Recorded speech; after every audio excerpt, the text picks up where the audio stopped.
මුවිල්ල ඉඳන් මේ වීඩියෝ එක අගටම බැලුවොත් ඔයාට ඔය කාල් මාක්ස් ඉතින් ගියාම එයාගේ දාස් කැපිටල් ඉතින් ගියාම ලෙනින් ගැන සහ පොලිටික්ස් ජනතා විමුක්ති පෙරමුණේ මතවාදය ඔයගේ දේවල් ගොඩක් ගැන රටට ගැලපෙන ආර්ථික ප්‍රතිපත්තිය ගැන තාමත් මේ කුයික් වීඩියෝ එකකින් ඔයාට පොත් 50 කැටක නොලෙජ් එක ගන්න පුළුවන්.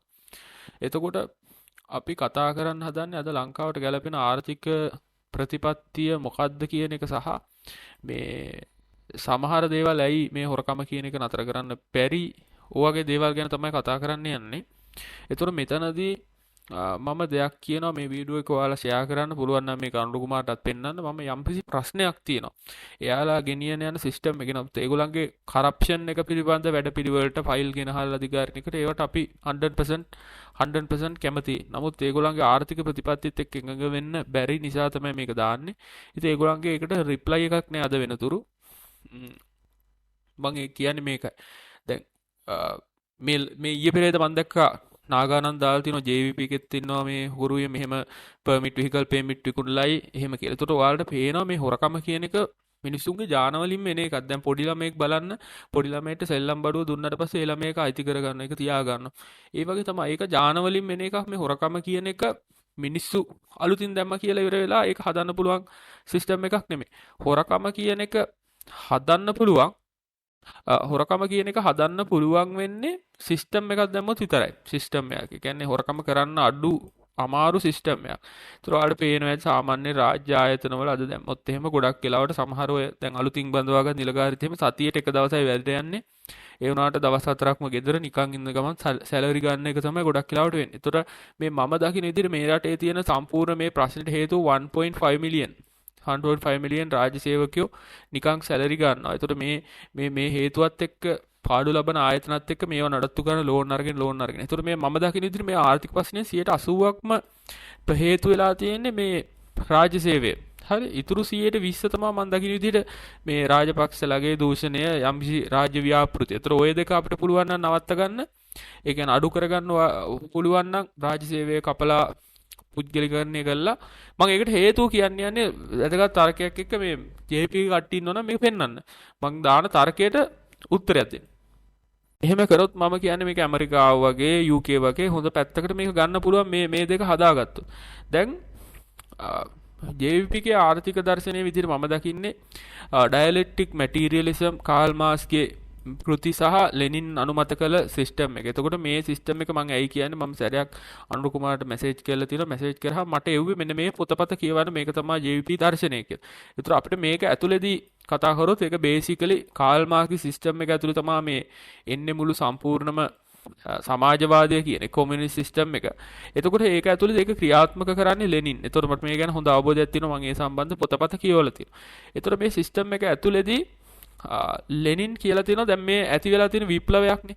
විප්ලවයක් මේ සමාජය විසින්ම ඇති වෙලා තියෙන විප්ලවයක්. ඒතකොට ලෙනින් සැරයක් කියලා තියෙනවා මේ විප්ලව හැම දෙයක්ම මේ ඒ කියන්නේ මේ දුප්පත් පන්තිය ඒගොල්ලන්ගේ ආර්ථික අරමුණු මත ගොඩනගා ගන්න දෙයක් මිසක් එහෙම හැරෙන්න මේම කොමියුනිස්ට් විප්ලවයක් කරන්න දුප්පත් මිනිස්සුන්ට අවස්ථාවක් නැහැ. ඒක අර කලදුට්ටු කල වලහිය ගන්නවා වගේ කේස් එකක් තමයි සමාජවාදී විප්ලවය කියන්නේ. අර මිනිස්සු පාරට බැස්සට පස්සේ ඒක පාවිච්චි කරන්න පුළුවන් කියලා ලෙනින් කියලා දෙනවා. මොකද මිනිස්සුන්ගේ ආර්ථික දුප්පත් මිනිස්සු තමන්ගේ ආර්ථික මූලික ආර්ථික අවස්ථා ඉටු කරගන්න තමයි විප්ලවයකට එන්නේ. එතකොට අන්න එතනින් තමයි ලෙනින්ගේ සිස්ටම් එක පටන් ගන්නෙ. ලෙනින්. එතකොට මේ දුප්පත් මිනිස්සු ඒ ආර්ථික ඒගොල්ලන්ගේ ආර්ථික අරමුණු වල තියෙන ප්‍රශ්න ටික විසඳුනා නම් මූලික අවස්ථා ප්‍රශ්න ටික විසඳුනා නම් ඒගොල්ලෝ ආයෙ විප්ලව කරන්නේ නැහැ. ඒක ලෙනින්ම කියලා තියෙනවා. ඒක දාගන්න මේක කොම්ප්ලෙක්ස් දෙයක් පොත් ගානක තියෙන එකක් මම මේ සමරි කරලා කියන්නේ මේක හරි අමාරුයි කියන්නේ. හරි.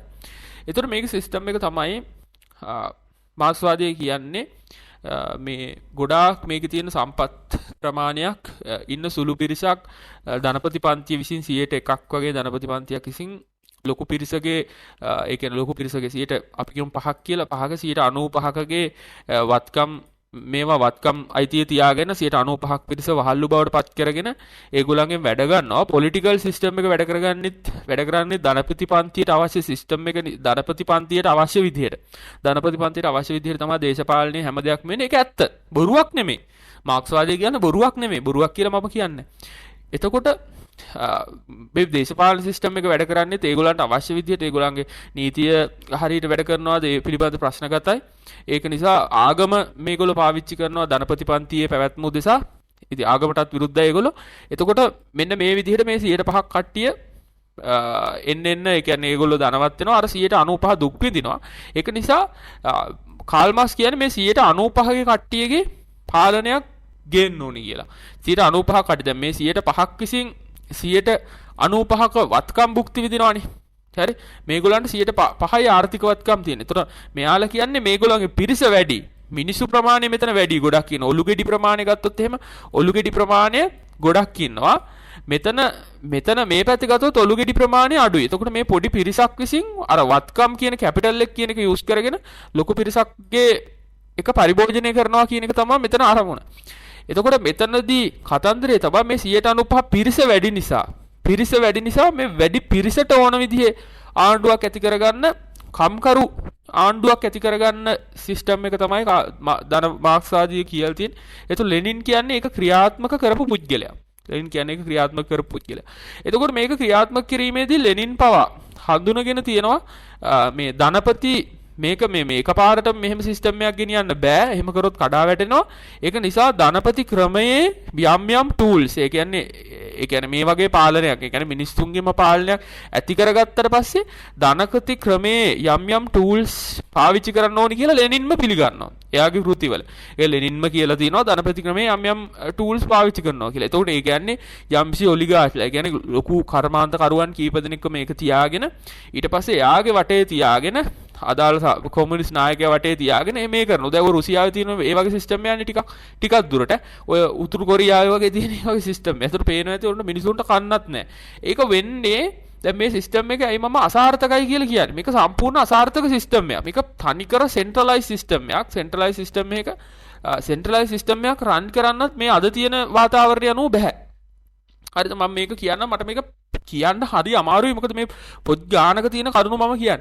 එතකොට මේ වගේ සිස්ටම් එකක් ගෙනියන්න නම් ඒ කියන්නේ මේ 95ක මිනිස්සුන්ගේ පාලනයක් ගෙනියන්න නම් තඩි සෙන්ට්‍රලයිස් සිස්ටම් එකක් ගෙනියන්න ඕනේ මිනිස්සුන්ට තොරතුරු වසන් කරන්න ඕනේ. දැන් තියෙන සෝෂල් මීඩියා. ඒ කාලේ ලෙනින් මේක දැන් ඔය පාටපක්ෂ නැහැ කියලා එපා කියලා කියන්නේ ඒ ලෙනින්ගේ සිස්ටම් එක තමයි. එතන ඔයාලා හිතන්නේ මේ පාටපක්ෂ එපා අපිට පාටපක්ෂ ඕනේ නැහැ කියලා කියන්නේ දැන් ලෙනින්ගේ තිබ්බේ ද්විත්ව පක්ෂකමක් නෙවෙයි. ලෙනින්ගේ තිබ්බේ තනි පක්ෂයක්.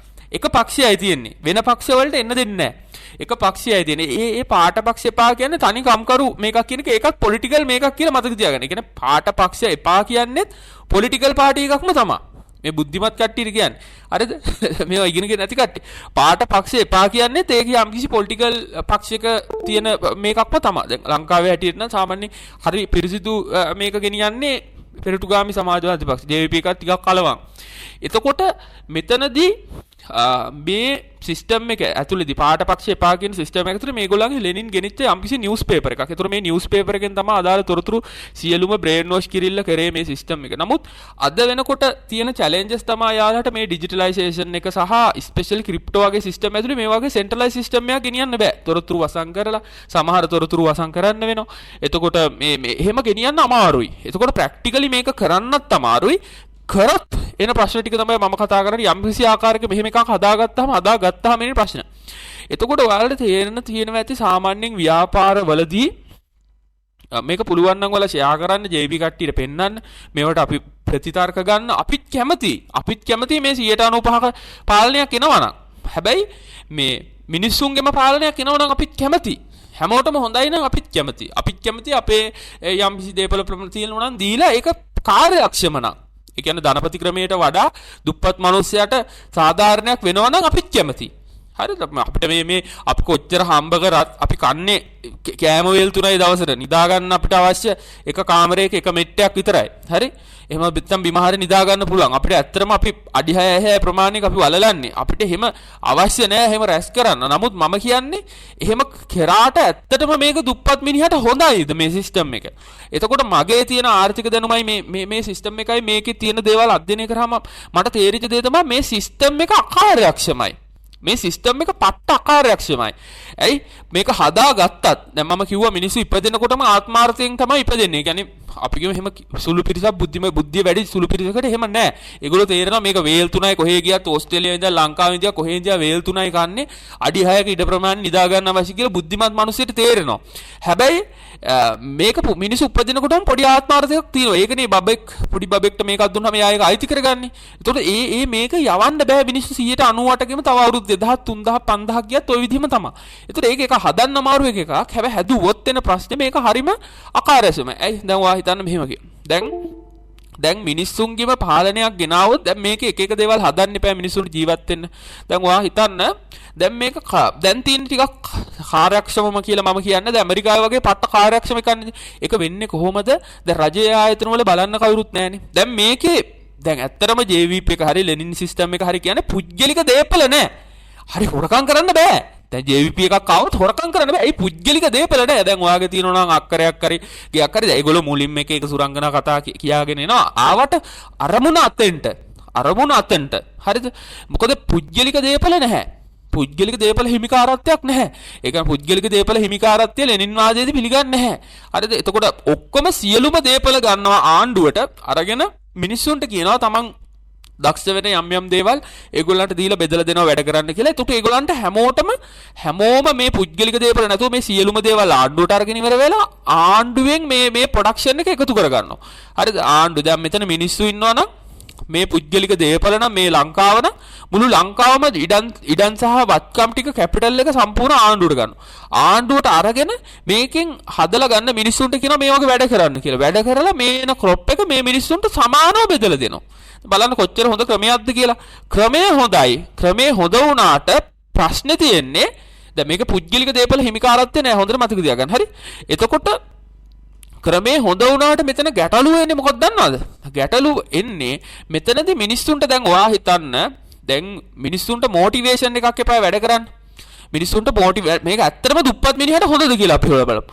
දැන් මිනිස්සුන්ට දැන් මිනිස්සෙක් යම් මිනිස්සෙක්ට ඒ කියන්නේ ලොකු කැපිටල් එකක් එකතු වෙනකොට මිනිස්සෙට තව අලුත් දේවල් කරන්න තව වැඩිපුර වැඩ කරන්න මොටිවේෂන් එකක් එනවා. හරිද? මොටිවේෂන් එකක් එනවා. දැන් ඔයා හිතන්න දැන් අපි මේ සමහර විට අපි ක්ලාසස් කරනවා. එතකොට එතනින් ගියාම අපිට වැඩිපුර කරනකොට අපිට වැඩිපුර කැපිටල් එකක් එකතු වෙනවා. අපි වැඩිපුර ඔන්ලයින් සේල්ස් කරනකොට වැඩිපුර මේ වෙනවා. අපි දැන් අලුතින් යනවා යම් කිසි සිස්ටම් එකක් යනවා. අපි ওই වේවැල් බඩුව නම් මනම් ඒ වගේ ලංකාවේ තියෙන අයිටම් අපි eBay එකේ ලිස්ට් කරලා ඉවර වෙලා යම් කිසි එතනින් සේල් එකක් ගන්නවා. එතකොට ඒක වැඩියෙන් කරනකොට අපිට වැඩියෙන් කැපිටල් එක එකතු වෙනවා. දැන් මෙහෙම කරනකොට අපිට ලංකාවට එක්ස්පෝර්ට් වෙනවා. රට දියුණු වෙනවා. එතකොට ඒකට ලොකු මොටිවේෂන් එකක් තියෙනවා. හැබැයි ආණ්ඩුවෙන් මේ සියලුම දේවල් අරගෙන අපි කොච්චර වැඩ කරත් අපිට සමාන එකක් නම් දෙන්නේ අනිත් මිනිස්සුන්ට සමාන එකක් නම් අපිටත් හම්බ වෙන්නේ අපිට මේ මොටිවේෂන් එක නැති වෙනවා. හරිද? එතකොට මම මේක බනිස් ගෙඩි වලින් ගත්තොත් එහෙම දැන් අපි කියමු මේ තියෙන්නේ කොමියුනිස්ට් සිස්ටම් එක. ඒ කියන්නේ JVP සජෙස්ට් කරන කොමියුනිස්ට් සිස්ටම් එක. ඇයි අපි මේ ආර්ථික ප්‍රතිපත්ති වලට විරුද්ධ මේක දුප්පත් මිනිස්සුන්ට හොඳ නෑ කියලා මම කියන්නේ. හරි හොඳ නම් කමක් නෑ. මම කියන්නේ හැමෝටම හොඳයි නම් කමක් නෑ අපිත් කැමති. එතකොට මේ තියෙන්නේ කැපිටලිස්ට් සිස්ටම් එක. හරිද? කැපිටලිස්ට් සිස්ටම් එක. දැන් මේ කැපිටලිස්ට් සිස්ටම් එක ඇතුළේදී ඔයා හිතන්න රටේ මිනිස්සු 10 දෙනෙක් ඉන්නවා. හරිද? රටේ මිනිස්සු 10 දෙනෙක් ඉන්නවා. ඔහොම මිනිස්සු 10 දෙනෙක් ඉන්නවා කියලා හිතන්නකෝ. රටේ මිනිස්සු 10 දෙනෙක් ඉන්නවා. එතකොට පුළුවන් මේක එෆිෂන්ට් නේ. මේකේ හදනෙවුන් දෙතුන් දෙනා ඉතුරු එවුන්වත් යූස් කරලා උපරිම කාර්යක්ෂමතාවයකින් අපි කියමු බනිස් ගෙඩි 1000ක් හදනවා. හරිද? බනිස් ගෙඩි 1000ක් හදනවා. එතකොට එක මිනිස්සෙක් ඉඳගෙන ඔතනින් බනිස් ගෙඩි අපි කියමු බනිස් ගෙඩි අපි කියමු එක මිනිස්සෙක් ඉඳගෙන බනිස් ගෙඩි උදාහරණයක් විදිහට බනිස් ගෙඩි අපි ගමු එයා කනවා කියලා බනිස් ගෙඩි එයා එකතු කරගන්නවා හිතන්නකො 500ක් එක මිනිස්සෙක්. හරි? තව මිනිස්සු අපි කියමු 4 දෙනෙක් විතර ඉඳගෙන දැන් මිනිස්සු 10 දෙනා ඉන්නේ. එක්කෙනෙක් 500ක් කනවා. ඉතුරු තව 4 දෙනෙක් විතර ඉඳගෙන ඉවර වෙලා බනිස් ගෙඩි තව කනවා සාමාන්‍යයෙන් ඔයා හිතන්නකෝ තව 400ක් කනවා කියලා 100 වැඩි කිරීම 4. එතකොට 400යි. හරිද? ඉතුරු බනිස් ගෙඩි 100ක් ඉතුරු 5 දෙනා කනවා කියලා. එතකොට බනිස් ගෙඩි 20 ගානේ. එතකොට අර දුප්පත්ම පිරිසට බනිස් ගෙඩි 20 ගානේ හම්බ වෙනවා. හරිද? බනිස් ගෙඩි 20 ගානේ හම්බ වෙනවා. එතකොට දැන් මෙතන ප්‍රශ්නේ තියෙන්නේ දුප්පත් මෙකාට බනිස්කිරි 20යි හම්බෙන්නේ පොහොසත් මෙකා බනිස්කිරි 500ක් විතර කනවා මේ කැපිටලිස්ට් සිස්ටම් එක ඇතුළේ. ඒතකොට මේ 20 එකාට 500 එකා ගැන ඉරිසියාවක් ඇති වෙන එක සාධාරණයි. හැබැයි මේ කොමියුනිස්ට් සිස්ටම් එකට ගත්තන් පස්සේ ගියන් පස්සේ මේ 20 කන එකාට 20වත් කන්න හම්බ වෙන්නේ නැහැ. ඇයි මේ සිස්ටම් එක අකාර්යක්ෂමයි. දැන් ඔයාලට පේන්න තියෙනවා ඇති රාජ්‍යංශේ පට්ටාකාරස. මෙතන බනිස් ගෙඩි 1000ක් හැදුවා නම් මෙතනදී ඇත්තටම මෙයාලට බනිස් ගෙඩි 100ක්වත් හදාගන්න බෑ. හරි 100 10න් බෙදුවෙන් පස්සේ බනිස් ගෙඩි 10ක් විතර තමයි එක්කෙනාට හම්බෙන්නේ. බනිස් ගෙඩි 10ක් විතර එක්කෙනාට හම්බෙන්නේ. මේකේ ගණන් හිලව් මම මේ ගැලපෙන විදිහට ගණන් හිලව් දැම්මේ. නමුත් මේ සිස්ටම් එක තමයි නෑ. ඇයි මම මෙහෙම කියන්නේ? මොකද මේක කාර්යක්ෂම නෑ. මොකද මොටිවේෂන් එකක් නැහැ. කැපිටල් එක හදනකොට මේක හරි එෆිෂන්ට්. ඒක JVP එකේ එක්කෙනෙක් වුණත් පිළිගන්නවා. ඒතකොට අන්තිමට මේ දුප්පත්ම පන්ති එකාට මෙතනදී බනිස්ගිරි 20ක් ආව එකාට මෙතනදී ඒ ප්‍රමාණයනුත් භාගයක් විතර කන්න තමයි වෙන්නේ. ඒතකොට මේ වගේ සිස්ටම් එකක් ආවොත් අර දුප්පත් මෙවුන්ට කුණු බාස්කට් වලින් ඇහිඳගෙන තමයි කන්න වෙන්නේ. මේ තියෙන සිස්ටම් එකේ තියෙන එෆිෂන්ට් එකවත් නෑ මේ කොමියුනිස්ට් සිස්ටම් එක ඇතුලේ. මේකට තර්කයක් තමයි ඕනේ. මේක ආර්ථික විද්‍යාවේ මේක 100%ක් පැහැදිලි කරලා තියෙන දෙයක් සහ ඔයාට සාමාන්‍ය සමාජයට ගියම පේන්න තියෙන දෙයක්. එතකොට ඔයා හිතලා බලන්න මේ ලෝකයට වඩාත් සුසු මේ කමියුනිස්ට් සිස්ටම් එකද කැපිටලිස්ට් සිස්ටම් එකද කියලා. මොකද කැපිටලිස්ට් සිස්ටම් එකේ උඩයන් වැඩිපුර කන බව ඇත්තයි. හැබැයි යටමේ උන්ටත් හොඳයි. මේක තියෙන හොඳම උදාහරණයක් තමයි බෙස්ට් එක්සැම්පල් එක. ඔයා බලන්න කැපිටලිස්ට් කන්ට්‍රි එකක් USA. දැන් USA වල දුප්පත් මේකා වැඩ කරන අපි කියමු පීසා හට් එකේ මැක්ඩොනල්ඩ් එක වැඩ කරනවා කියලා. එතකොට එහෙ දුප්පත් මේකෙක්ගේ පඩියත් සාමාන්‍යයෙන් ලංකාවේ වගේ මේ කොමියුනිස්ට් කියලා. ඒ කියන්නේ රජයෙන් ගොඩක් දේවල් දෙන. ඒ කියන්නේ රජයෙන් දැන් ෆ්‍රී এডুকেෂන් ෆ්‍රී හෙල්ත් නැහැනේ ඇමරිකාවේ. ඒගොල්ලෝ තනිකර කැපිටලිස්ට් ධනවාදී ධනපති සිස්ටම් එකට යන්නේ. හැබැයි මේ ධනපති සිස්ටම් එකේ රටක තියෙන දුප්පත්ම මිනිහාගේ පඩිය ලංකාවේ මිනිහගේ පඩිය වගේ 10 ගුණයක්. ඒගොල්ලන්ගේ ජීවන මට්ටම ලංකාවේ මිනිස්සුන්ගේ පඩිය වගේ 10 අන්න ඔයාලට දැන් තේරෙනවා මේකේ දුප්පත්ම US වල දුප්පත්ම එකක් බනිස් ගෙඩි 20ක් කනවා. හැබැයි ලංකාව වගේ නිදහස් අධ්‍යාපන නිදහස් සෞඛ්‍ය කියලා හැමදේම ආණ්ඩුවෙන් දෙන රටක දුප්පත් මේකට නෙමෙයි ඔක්කොම සමානයි. ළඟ තියෙන්නේ. ළඟ තිබ්බත් හරි ආදායම් බෙදීමේ විෂමතාවය අඩු කරා. දැන් අපි කියමු උතුරු කොරියාව වගේ රටක් ගන්න. හරි එහෙම නැත්නම් රුසියාව වගේ රටක් ගන්න. ආදායම් විෂමතාවය අඩු වුණාට ආදායම බෙදියාමේ විෂමතාවය අඩු වුණාට අන්තිම අවසාන පාරිභෝගිකයා පාරිභෝජනය කරන්න ලැබෙන ප්‍රමාණය අඩුයි. හරි අවසාන පාරිභෝගිකයා පාරිභෝජනය කරන්න ලැබෙන ප්‍රමාණය අඩුයි. ඒක එක ප්‍රශ්නයක්. ඊළඟ ප්‍රශ්නේ තමයි මේ කොමියුනිස්ට් කියන සිස්ටම් එක ඇතුළේ මේ JVP එක ප්‍රොමෝට් කරන සිස්ටම් එක ඇතුළේදී මේකේ තඩි කර දැන් මේ කියන සිස්ටම් එකට ආණ්ඩුවෙන් සියලුම දේවල් අරගෙන පුද්ගලික දේපල හිමිකාරත්වය නැතිව කරගෙන යන්න නම් මේක පට්ටම සෙන්ට්‍රලයිස් කරන්න වෙනවා. සෙන්ට්‍රලයිස් සිස්ටම් එක. ඒතර සෙන්ට්‍රලයිස් සිස්ටම් එක නිතරම ප්‍රවෘත්ති. එතනින් ගියාම මේ හැම දෙයක්ම වහනවා. මේ හැම දෙයක්ම වහනවා සෙන්ට්‍රලයිස් සිස්ටම් එක. දැන් ඔයා දැක්කා අර නාගානන්ද JVP එකේ ෆයිනෑන්ෂියල්ස් මේ දෙන්න එපා කියලා ටිලියන් සිල්ලා ලියුමක් කරලා තිබ්බා මැතිවරණ කොමසාරට. ඉතින් ඇයි ඒ හංගන්නේ? හරිද? මේකේ කියලා නේ කවදාවත් කොමියුනිස්ට් සිස්ටම් එක ඇතුලේ ඇත්තක් කියන්න කියලා. හරිද? ඒගොල්ලන්ට ඕන අර නෝමල් ඉන්න කට්ටියට පාලනය කරන්න. හැබැයි මේ කොමියුනිස්ට් සිස්ටම් එක ඇතුලේදී බිහි වෙනවා අතිසුපිරි පැලැන්තියක්. අති සුපිරි ධනවත් පැලැන්තියක් බිහි වෙනවා. සැරයක් ඉලන් මස්ක්ගෙන් අහනවා මේ ලෝකේ දැන් ඔයාලට තේරෙනවද සාමාන්‍යයෙන් රුසියාව කියන කොමියුනිස්ට් පැත්තට බර රටක්නේ. එතකොට මේ රටවල් වල එතකොට සැරයක් ඉලොන් මස්ක්ගෙන් අහනවා මේ ලෝකේ වැඩිම කෝටිපතියා විදිහට ඔයාලට මොකද කරන්නේ? නෑ ඉලොන් මස්ක් කියනවා නෑ මමනේ මේ ලෝකේ ලොකුම කෝටිපතියා පුටින් කියලා. ඒ කොහොමද පුටින් වෙන්නේ? මේ කොමියුනිස්ට් සිස්ටම් එක ඇතුලේදී බිහි වෙනවා අතිශය ධනවත් පන්තියක්. ඒක අර ධනවත් වෙච්ච 100% නෙමෙයි. හරි එතන බිහි වෙනවා දශම ගන්න 0.0 එකක් වගේ පිරිසක්. එතකොට ඒ පැලැන්තිය තමයි ඔය අනුර කුමාරලා වගේ කට්ටිය කවදා හරි ලංකාවේ සිස්ටම් මේ වගේ සිස්ටම් එකක් හැදුවොත් ඒ පැලැන්තිය බවට පත් වෙන අනුර කුමාරලා වගේ කට්ටිය. එතකොට පුටින් ලෝකේ ධනපතියා වුණා වගේ ඒ කට්ටියට පුළුවන්. එතකොට මේක තඩි සෙන්ට්‍රලයිස් සිස්ටම් එකක්. හරිද? හෙන්නම සෙන්ට්‍රලයිස්. ඒ කියන්නේ ඩිසෙන්ට්‍රලයිස් එක සම්පූර්ණ විරුද්ධයි. ඒ විරුද්ධ නිසා තමයි ක්‍රිප්ටෝකරන්සි වගේ බොහෝම සාධාරණ දේවල් රිජෙක්ට් කරන්නේ. දැන් ඔයා දැක්කා චීනයේ ක්‍රිප්ටෝකරන්සි රිජෙක්ට් කරා. ඇයි රිජෙක්ට් කරන්නේ? මිනිස්සුන්ට තොරතුරු යන එක නවත්තන්න. මිනිස්සුන්ව ඩිසෙන්ට්‍රලයිස් වෙන එක නවත්තලා සෙන්ට්‍රලයිස් කරා. ඒතකොට ඩිසෙන්ට්‍රලයිසේෂන් එකට කැමති නැහැ. එතකොට අපි කියමු කවදා හරි ලංකාවේ ඔය කියන වාගේ සෙන්ට්‍රලයිස් සිස්ටම් එකක් හැදුවොත් එහෙම කවදා හරි JVP එකෙන් අනිවාර්යයෙන්ම ක්‍රිප්ටෝකරන්සි වගේ දේවල් ඇබොලිෂ් කරන්න තහනම් කරන්න වෙනවා. හරි ඒක අනිවාර්ය දෙයක් මම මේ මගේ තියෙන පොලිටිකල් නොලෙජ් එකෙන් කියන්නේ ඒක ප්‍රායෝගිකව වඩ දකින්න පුළුවන් චීනෙන් ක්‍රිප්ටෝ තහනම් කරා රුසියාව වැඩි කැමැත්තක් නැහැ ඒ වෙන රීසන් එක තමයි ඒක ඒ කියන්නේ මේකෙදි සෙන්ට්‍රලයිස් සිස්ටම් එකක් තමයි ප්‍රොමෝට් කරන්නේ මිනිස්සුන්ට හරි හරිම තොරතුරු ගලා යාමේ අඩුවකුත් මේ වගේ සිස්ටම් එකක දකින්න පුළුවන්. ඉතින් මම හිතනවා හොඳ දැනුමක් ගන්න නැති කියලා. එතකොට පාටපක්ෂ මම කලින් කතා කරා පාටපක්ෂ කියන එකත් බොරුවක්. ඒක සෙන්ට්‍රල් ඒක අර ලෙනින්ගේ සිස්ටම් එකේම කොටසක් පාටපක්ෂ නෑ කියන එක සහ ඔය කම්කරු වෘත්තීය සමිතිය අනම්මනම් ඔය කතන්දර ටික ඔක්කොම එන්නේ ඔය ලෙනින්ගේ සිස්ටම් එක කරන කට්ටියගේ. ඒ අරෙන්න මෙතන වෙන මේ ඕක ඔයාලට පේන්නේ නැති සාමාන්‍ය ජනතාවට වහලා තිබ්බට ඇත්තටම වහලා තියෙන්නේ අරක තමයි. ලෙනින්ගේ තියෙන ඒ තනි පක්ෂ සිස්ටම් එක තමයි ඔය ගේන්න හදන්නේ. ඒ කියන්නේ වෙනම කමිටුවක් අරගෙන පාර්ලිමේන්තුවට පිටින් ඔය ඕවා දේශපාලන පොතපත කියවන කට්ටියට තේරෙනවා. ඉතින් ඔයාලට තේරෙන්නේ නැත්නම් පොතපත කියවලා අධ්‍යයනය කරන්න. ඉතින් අපේ ක්‍රිප්ටෝකරන්සි 23 වෙනි බැච් එක පටන් ගන්නවා. ඔයාලට පුළුවන් කෝටිපතියෙක් වෙන්න කොටස් වලද බර ක්‍රිප්ටෝකරන්සි වගේ දේවල් හදාarලා. ඉතින් ඔයා ඇත්තට මේ chance එක මිස් කරන්න එපා. හරිද? මොකද ඔයා වේස් කරලා තිනවා අවුරුදු 13ක් පාසල් අධ්‍යාපනයේ මුකුත් ලැබිලා නැහැ. එතකොට මිලියන්ස් රුපියල් මිලියන ගණනක් වියදම් කරලා තිනවා පාසල් අධ්‍යාපනයේ මුකුත් ලැබිලා නැහැ. හැබැයි ඔයා මේ වගේ එකකට සම්බන්ධ වෙන්න ව්‍යවසායකෙක් වෙන්න ආයෝජකෙක් වෙන්න හිතනවා. හිතන්න දෙයක් නැහැ මේකේ. දෙපාරක් හිතන්න දෙයක්වත් නැහැ. මොකද ඔයා දැනටමත් අවුරුදු 13ක් ඒස් කරලා තියෙනවා රුපියල් මිලියන ගාණක් වියදම් කරලා තියෙනවා මේ පාසල් අධ්‍යාපනයට. එතකොට ඔයාට මේකෙන් පුළුවන් මේ අපේ කෝසස් දෙකම එක්ක එකතු වෙනවා නම් ඔයාට පුළුවන් හරියට බ්‍රේන් වොෂ් වෙලා හරි ගේමක් මේකේ ගහලා ඔයාට පුළුවන් මිලියන කෙනෙක් කෝටිපතියෙක් බවට පත් වෙලා ඔයාගේ ෆයිනෑන්ෂල් ෆ්‍රීඩම් හදාගන්න. එහෙනම් ඔයාලට සුබ දවසක්. ජය වේවා. channel එකට අලුත් කට්ටිය subscribe කරන්න.